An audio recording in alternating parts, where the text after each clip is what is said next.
Hello friends. मुझे story सुनाना बहुत पसंद है, तो मैं एक छोटी सी स्टोरी आप लोगों के सामने लेकर आई हूँ।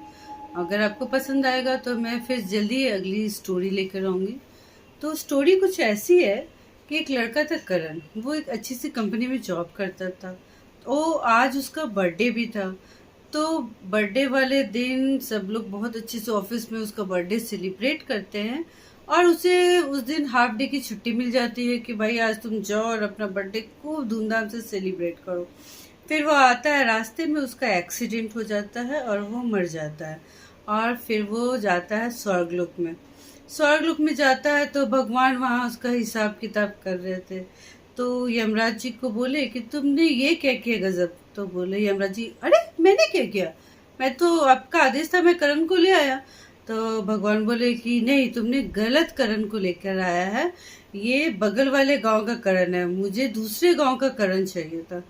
तो अब क्या करें। फिर यमराज और भगवान दोनों सोचने लगे कि अब क्या किया जाए, ये तो बहुत गलत हुआ, इसका तो एज बहुत बाकी था, और मरना था किसी और करण को और मर गया कोई और। तो अब क्या किया जाए। फिर बहुत सोचते सोचते भगवान ने कहा यमराज जी को कि आप जाइए और इसकी बॉडी में इसकी आत्मा को वापस डाल दीजिए। हाँ, तो यमराज जी बोले ठीक है, मैं जाता हूँ। फिर वो करण को लेके गए। तो जैसे वो पृथ्वी लोक पे आते हैं तो देखते हैं कि ये क्या, कर्ण की बॉडी को तो जला दिया गया, भाई अब आत्मा किस में डाले। फिर उदास होकर यमराज जी कर्ण को लेके जाते हैं। अब कर्ण को बहुत आता है गुस्सा, वो यमराज जी से भी लड़ने लगता है और भगवान से भी लड़ने लगता है कि ये आपने मेरे साथ बहुत गलत किया, मेरा तो जीवन अभी बहुत बाकी था और आपने मुझे मार डाला, अब मैं क्या करूं। तो बहुत सोचने के बाद करण को बोलते हैं भगवान कि एक काम करो, तुम जो करण मरने वाला था तुम उसके बॉडी में चले जाओ। तो करण बोलता है कि नहीं नहीं, मैं ऐसे किसी की बॉडी में नहीं चले जाऊंगा, मैं देखूंगा कि वो अगर अच्छा आदमी होगा तो ही मैं उसके बॉडी में जाऊंगा। तो भगवान बोलते ठीक है। फिर यमराज जी लेके जाते हैं करण को उस करण के पास जिसको मरना था और जिसकी जगह पे ये करण मर गया। तो फिर क्या होता है कि वहां जाता है। अब करण क्या देखता है कि वो जो दूसरा करण है वो बहुत बहुत ड्रिंक करता है और वो इतने नशे में रहता है कि उसे खुद का ही होश नहीं रहता है। तो वो यमराज जी को बोलता है आप क्या पागल हो गए, मैं क्या ऐसे ऐसे मतलब ड्रिंक करने वाले के बॉडी में जाऊंगा, कभी नहीं, ऐसे नशे करने वाले के बॉडी में मैं कभी नहीं जाऊंगा, आप मुझे वापस ले चलिए।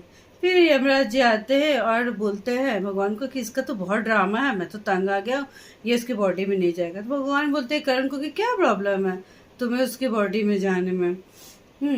तो नहीं, मैं ऐसे ऐसे इंसान के बॉडी में नहीं जाऊंगा, मुझे एक अच्छा हैंडसम सा आदमी चाहिए जो अच्छा हो, तभी मैं उसके बॉडी में जाऊंगा। अब भगवान सोच में पड़ जाते हैं क्या करें। तभी वहाँ नारद जी आते हैं। नारद जी बोलते हैं कि मैं कुछ हेल्प करूं। तो बोले ये मेरी बात नहीं मान रहा है तो आपकी बात क्या ही मानेगा। तो नारद जी बोलते हैं कि ठीक है, मैं कोशिश करता हूँ। उन्होंने करण को समझाने की बहुत कोशिश की, करण लेकिन अपनी बात से टस से मस नहीं हुआ। तो अब नारद जी भी सोच में पड़ गए कि क्या किया जाए। फिर भगवान जी बोले नारद जी को कि आपको ही कुछ हाल निकालना पड़ेगा, अब आप ही कुछ कर सकते हो। फिर नारद जी ने बहुत सोचने के बाद सोचा अब क्या किया जाए, क्या किया जाए। तो उन्होंने भगवान जी को सजेशन दिया कि आप टाइम को थोड़ा पीछे ले जाइए और फिर से सब कुछ कीजिए, तो सब कुछ ठीक हो जाएगा। तो भगवान बोले कि ठीक है, ये तो अच्छा आइडिया है। फिर यमराज जी जाते हैं, टाइम को थोड़ा पीछे करते हैं, और जिस समय में इस करण का एक्सीडेंट हुआ था उसी समय में इस करण का एक्सीडेंट नहीं करके जिस करण को मरना था उस करण का एक्सीडेंट करवा देते हैं, और वो जो ड्रिंक करता था, नशे में रहता था करण, वो मर जाता है और ये करण बच जाता है। तो टाइम को पीछे ले जाकर इस प्रॉब्लम का सॉल्यूशन हो गया। तो हर इससे इस कहानी से शिक्षा मिलता है कि हर प्रॉब्लम का सॉल्यूशन है, बस थोड़ा पेशेंस रखना चाहिए, और आप लोग भी रखिए। ठीक है, और मैं नई स्टोरी के साथ आऊँगी। आप लोग को ये स्टोरी कैसा लगा, और करण करण में थोड़ा कंफ्यूजन हो जाए तो माफ़ी। ठीक है, चलो बाय बाय, बाय बाय सभी को।